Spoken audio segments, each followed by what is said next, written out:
IADPod. Olá a todos, o meu nome é Guilherme Alberto e sejam muito bem-vindos ao IADPod, o podcast que dá a voz ao IAD. Hoje temos um episódio especial, pois para começar temos um convidado, mas já de seguida vamos ter uma outra, portanto é uma coisa diferente que vamos tentar experimentar aqui neste novo episódio aqui do IAD. Para começar temos mais dois convidados no início. O primeiro é o professor Rui Patrício e o investigador da Unidcom, Rodolfo Tishvetkov. Muito obrigado aos dois por estarem aqui connosco. E para começar, eu, como costume, vou pelas apresentações. Portanto, professor Rui, comece por si. Quem é então Rui Patrício? Muito bem.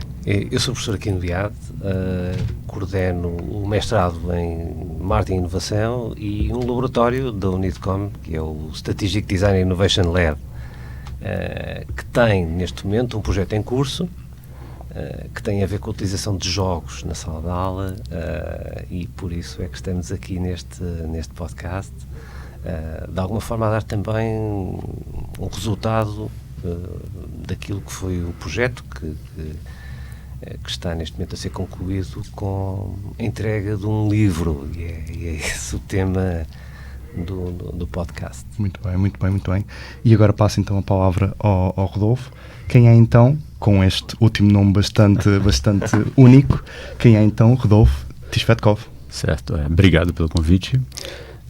Bom, eu sou ex-aluno do mestrado de Marketing e Inovação, acabei de me formar agora, e também investigador da Unidcom, e junto com o professor Rui, a professora Ana e a Yanara, nós fizemos esse projeto de uso de jogos, que é uma coisa que sempre me interessou muito pela área da educação e dos jogos aplicados ao empreendedorismo. Muito bem. Pois, porque de facto o tema que nos traz hoje é mesmo do jogador ao empreendedor, certo? E então, lanço então a pergunta, como assim do jogador ao empreendedor? Isso é uma provocação, claramente, não é? Porque, quer dizer, nem toda a gente tem vocação de jogador para ser empreendedor. O que nós acreditamos é que, pelo trabalho de investigação realizado e pela prática que muitos de nós temos na sala de aula e no contato com os alunos também, é que hoje em dia o ensino está a mudar radicalmente, não é? E já ninguém tem muita paciência para aulas muito expositivas.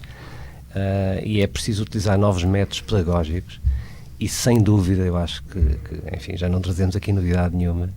A utilização de jogos em sala de aulas é uma coisa, enfim, bastante aceitável do ponto de vista do que é a docência e do que é, no fundo, a pedagogia. O que nós queremos com este projeto e com este livro é trazer uma forma mais fácil de os docentes, de os professores poderem também utilizar adequadamente alguns destes jogos nas suas salas de aulas, dependendo, obviamente, dos objetivos que tenham e da necessidade que muitas vezes têm de apoio que não existe, não é? Porque isto é tudo muito informal, não é? As pessoas acabam por ter que investir muito do seu tempo no desenvolvimento destes processos mais pedagógicos, mais atuais. Portanto, esperamos mesmo que seja um contributo também para a sociedade e para a academia o resultado que trazemos aqui deste projeto. Muito bem. E estamos a falar de jogos analógicos, certo? Ou estamos a também falar de jogos digitais? Sim, estávamos precisamente a falar sobre isso, não é? Porque, quer dizer, hoje em dia é muito importante o digital, não é? E apesar de uma sala de aulas, nós temos aqui um jogo de tabuleiro, enfim, é extremamente simpático e promove muito a socialização, sem dúvida, não podemos esquecer também o digital. Portanto, o que tentamos fazer com este projeto foi trazer o melhor dos dois mundos, não é? Trazer de alguma forma também uma perspectiva do que são jogos digitais, analógicos, e Rodolfo, acho que até temos mapeado alguns jogos que são híbridos, não é? Que têm uma componente digital e uma componente analógica que hoje em dia é bastante adequada para as necessidades. Isso. A questão dos analógicos, como o professor falou, tem essa questão da socialização, da interação entre as pessoas, mas existem contextos em que não é possível aplicar um jogo analógico. E aí entra o digital, e o híbrido é essa combinação para ter a componente mais tecnológica, vamos dizer assim, e também essa componente mais de socialização mais pessoal, mais próxima. Muito bem. E vocês mencionaram então que fizeram então um livro. Sei que temos uma amostra aí da capa do livro. Rodolfo, podíamos então só ver. É essa aqui.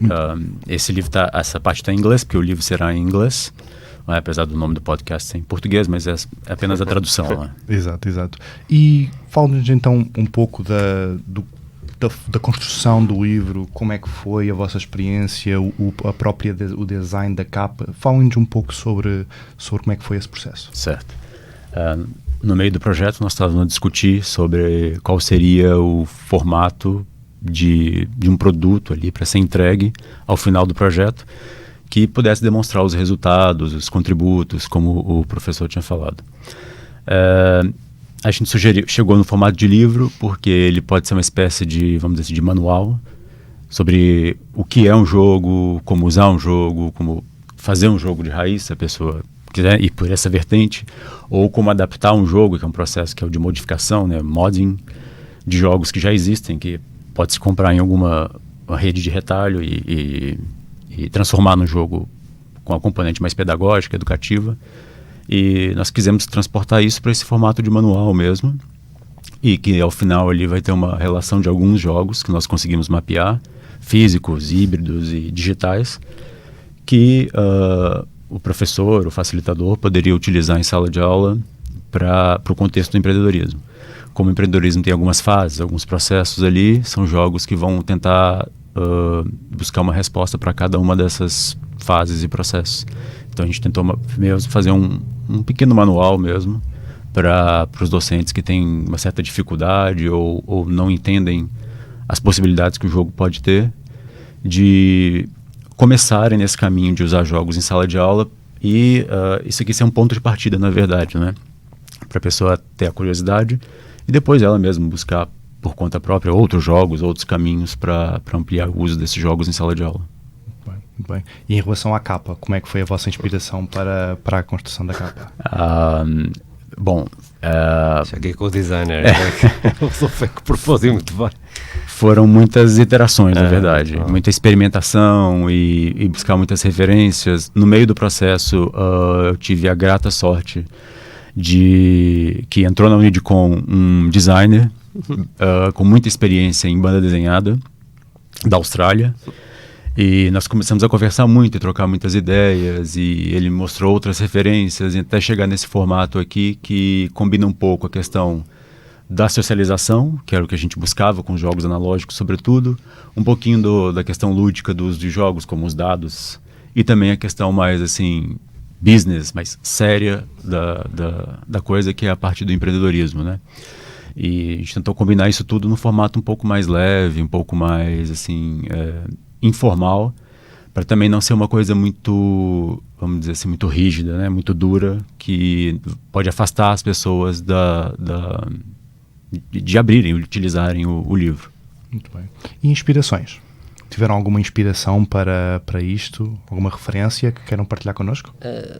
Sim, para além daquilo que o Rodolfo explicou e desse processo criativo, mais do ponto de vista da forma, em termos do conteúdo, o livro também espalha muito do processo de desenvolvimento de conhecimento que foi trazido pelo projeto. Portanto, e tivemos muita sorte de termos a possibilidade de ter este financiamento também para trabalhar neste projeto. Tivemos a sorte de ter uma excelente equipa, porque, além do Rodolfo está aqui e a Ainara também, e a professora Ana Daniel da Universidade de Aveiro, que participou também no projeto connosco.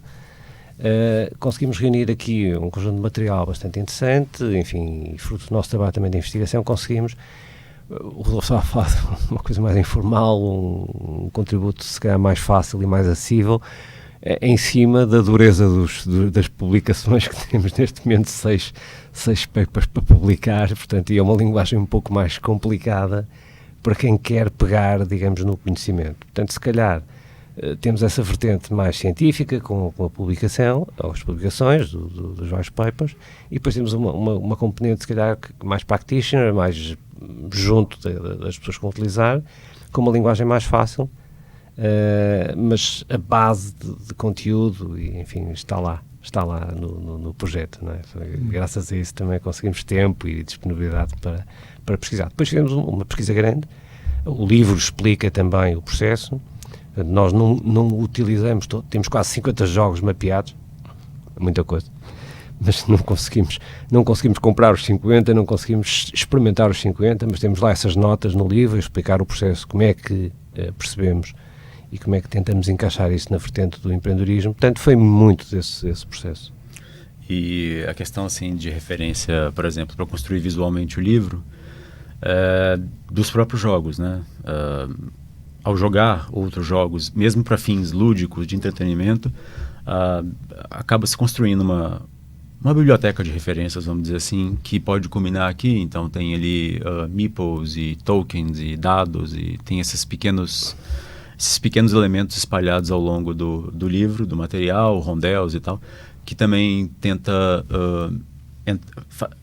mostrar visualmente que essa dureza, de trazer a dureza do texto acadêmico, técnico, para um texto mais informal, né, para criar um manual mais acessível, mas também visualmente ter esses elementos de jogos para a pessoa também assim ter essa, como eu falaria assim, essa vertente assim mais do lúdico mesmo, nesse tema que é um pouco mais assim, formal e mais pesado, né? Muito bem, muito bem. Pronto, e agora vamos ter uma segunda convidada, Yanara Negre, que vai-nos falar também um pouco sobre a sua experiência também aqui sobre este livro. Agora com a Yanara aqui connosco, vou então, que é investigadora da Unidcom também como o Rodolfo, vou perguntar então, como perguntei a todos os outros, quem é então Yanara Negre? Bem, Yanara Negre, como já dito, é uma investigadora da Unidcom, nesse nosso projeto do uso dos jogos para ensino, com foco de ensino e empreendedorismo.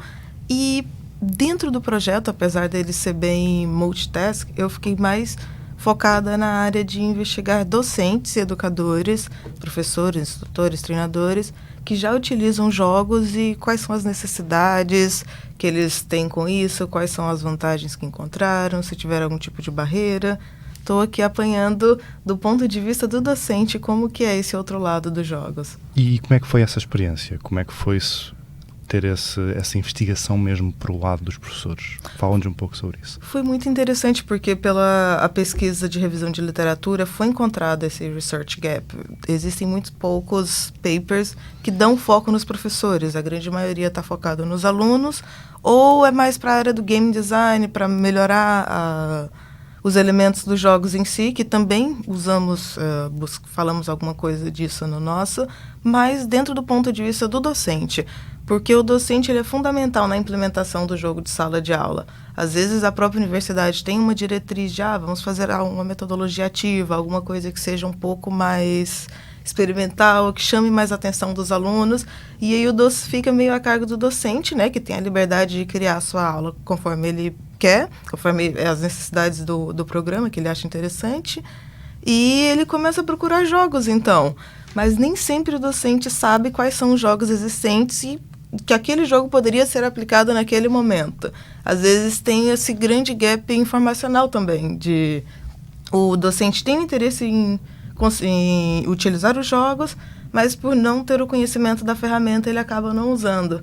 Ou um outro problema é que ele tem esse conhecimento já do jogo que existe, mas não tem, muitas vezes, tempo ou dinheiro, né, que aí já entra um pouco mais a parte da instituição, não tem dinheiro para adquirir os jogos, se for um jogo online, não tem as licenças de software para abarcar todos os alunos, ou mesmo tempo para preparar as aulas, para analisar os resultados depois dessa implementação. Então, temos aí essas barreiras. Muito bem, muito bem. E agora, por acaso, acho que seria bastante interessante pegar então para o professor Rui, porque o professor é professor, e já que estamos a falar aqui desta parte da docência, qual é que seria então a sua opinião acerca deste tema? Como é que seria então a abordagem que os professores deveriam ter para utilizarem videojogos como nas suas aulas? Eu sou parte interessada aqui, portanto, se calhar sim. Estou bastante enviesado na resposta. Claramente que é muito importante. Aliás, a Yanara teve a oportunidade também de conduzir sessões de utilização de jogos em sala de aula, portanto não foi só na teoria, ela teve muita prática no sentido de observar, de acompanhar, muitas sessões no IAD e na Universidade de Aveiro, que fizemos com este tipo de abordagens. Portanto, ela própria também experimentou, visualizou, observou e tem essa opinião bem fundamentada. Bem, em relação à pergunta, assim, é lógico que eu acho que é importantíssimo fazê-lo. Os alunos estão muito receptivos, mas também, tal como a Yanara estava a falar, o docente tem uma palavra primordial em tudo isto, que é tem que saber implementar, tem que saber fazer. Pronto, e se calhar a única dica que eu dava em relação a esta matéria é o docente deve se preocupar mais na pedagogia do que no processo do jogo. Se nós conseguíssemos garantir isso a toda a gente, eu acho que a maior parte ia tentar experimentar. Porque acho que grande do receio de um professor é ver-se ultrapassado pelos alunos no processo do jogo, porque muitos deles não são gamers, não são muitas vezes especialistas em jogo, e depois têm alguma dificuldade de fazer passar essa mensagem e de implementar com medo. Podem ter alguns receios nesse sentido. Portanto, se nós conseguirmos salvaguardar essa questão, dizendo, ok, o papel do professor é um tutor, é um facilitador, é acompanhar o jogo que é jogado pelos alunos, eu acho que aí vamos conseguir ultrapassar algumas resistências. Eu acho que o educador, o professor, ele também tem o papel de trazer a seriedade para esse momento. Porque nas minhas entrevistas já tive um professor ali que falou que quando ele apresentou os jogos para os alunos em sala de aula, eles ficaram surpresos e perguntaram, pera, isso daqui é um monopólio? A gente vai jogar, não vai estudar? Ou teve um caso de um outro que estava lá realmente utilizar jogos de tabuleiro e outros professores da instituição estavam passando lá do lado e foram reclamar para a diretoria e dizer que estavam fazendo bagunça, que só estavam brincando, não estava fazendo aula. Então ainda tem muito essa perspectiva de que esse senso comum de que jogar não é estudar, não é aprender, é só diversão. Não sabem que você pode usar esse elemento do play, esse elemento divertido, para se aprender, e de fato é isso que a literatura e a ciência estão demonstrando cada vez mais. Melhora o engajamento dos alunos, faz com que eles aprendam, mas ainda tem uma visão muito comum de jogo como brincadeira. Pois. E é a reticência ainda da parte dos professores ainda para abordarem este novo tema. E vocês esperam então que este vosso livro consiga então desbloquear essa parte dos professores para que consigam então utilizarem os jogos para proveito das aulas, certo? Não sei se têm mais alguma palavra final a darem acerca deste livro, umas palavras finais que queiram dar para as pessoas que podem eventualmente comprar. A palavra é: nós estamos cá, não ficam abandonados. Se alguém precisar de alguma coisa, tem os nossos contatos. Esperemos que o livro seja fácil de utilizar. Esperamos também ter uma edição portuguesa quanto antes, porque isto é um projeto académico, queríamos ter o livro o mais acessível possível a todos, mas esperamos ter uma versão portuguesa, e temos os nossos contatos. Qualquer professor que tenha interesse em desenvolver mais estas matérias, temos muito gosto em partilhar mais conhecimento e aprender mais com ele também. Muito bem. E nada? E é isso. O desconhecimento por parte dos jogos não vai ser mais, ou pelo menos a gente tenta fazer com o nosso livro, de não ser mais uma das barreiras, serem outras, tentar convencer instituições, ou até mesmo as instituições podem olhar no nosso livro, no nosso material, e procurar, olha, de repente poderíamos aplicar essa metodologia. É deixar esse conteúdo que a gente trouxe de forma científica, mas de uma forma um pouco mais palpável para um público geral, poder ler, mostrar que também tem uma ciência, houve uma investigação por trás, mas que é um guia prático que também pode ser utilizado. Muito bem. Bem, então acho que da nossa parte é tudo. Não se esqueçam, mantenham-se criativos, e se o IAD pode, vocês também. Até à próxima.